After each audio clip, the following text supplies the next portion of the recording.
Good morning, sunshine, and good morning, Curdy. Welcome to episode 2 of the news show that gives you just a couple of positive news stories to start your day, along with a collective message, a quote of the day, and some conscious breaths to close out. So hang out with me for just a few minutes and start your day off right.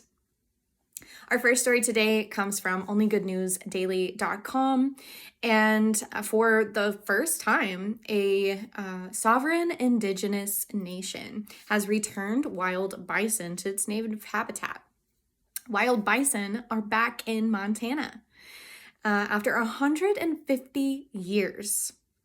They are going to help boost biodiversity and regenerate the vegetation, and that's going to help capture some carbon. So that's great news, and hopefully some other places will follow suit and get everything back to sort of, the natural Earth's cycles and how things are supposed to go. Biodiversity is incredibly important, and regenerative farming and agriculture is going to change things on a massive scale. So way to go, Montana.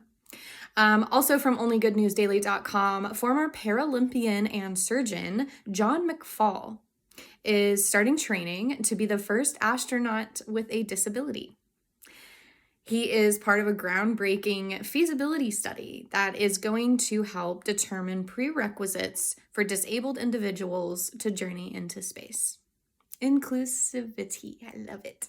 I can never say that word. From phys.org, I'm really excited about this one. An alternative to plastic food packaging has been created by researchers at Chinese University of Hong Kong.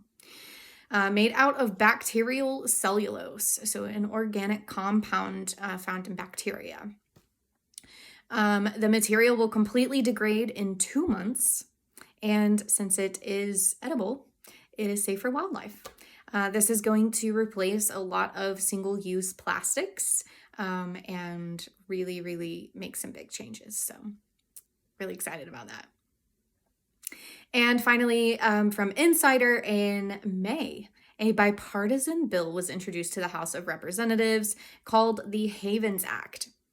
This bill would allocate $20 million annually to develop tiny home villages, 5 of them, I believe, 5 tiny home villages to house homeless veterans and provide them with things like training and mental health services, along with some other social services.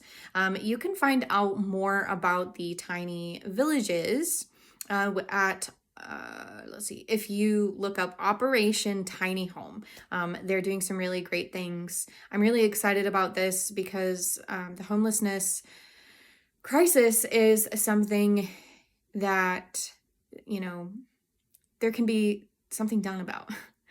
So I'm really, really glad that we are making some waves in that area. All right, the Oracle card today, I decided to also pull from the Wild Mystic deck because Curdy gave it to me, and this is me and Curdy's thing. So for a while, I think I'll just use this deck. The card we got today was the Vulture card. And just a fun story real quick. When I got the cards out, the Vulture card fell on the ground immediately. And sometimes I'll take that and be like, oh, okay, like this is clearly the card that I'm supposed to have. But I decided to go ahead and put it back in the deck and shuffle it and draw like I normally do. And I got the same thing. So this is clearly our message for today. The Vulture card, like I said, it represents, or it has the word consume associated with it. So it represents the union of life and death, which, I thought was really interesting. It's, so death happening so that something can live. It also asks us to remember our dualistic nature, and that our shadows can actually nurture our light, especially as we're sort of learning about ourselves and learning to accept our like darker side or shadow side. To me, this card is really about just accepting all of you, the good, the bad and the ugly, as they say, because it's all what makes you a human being. And actually, the shadow side, or the negative traits, or whatever terminology you want to use, if you learn how to nurture those and how to sort of navigate those, then they will actually, you'll actually find that they benefit you. They're there for a reason. So also, let's see, shadows nurture our light, just as the scavenging of the vulture nourishes itself and its family.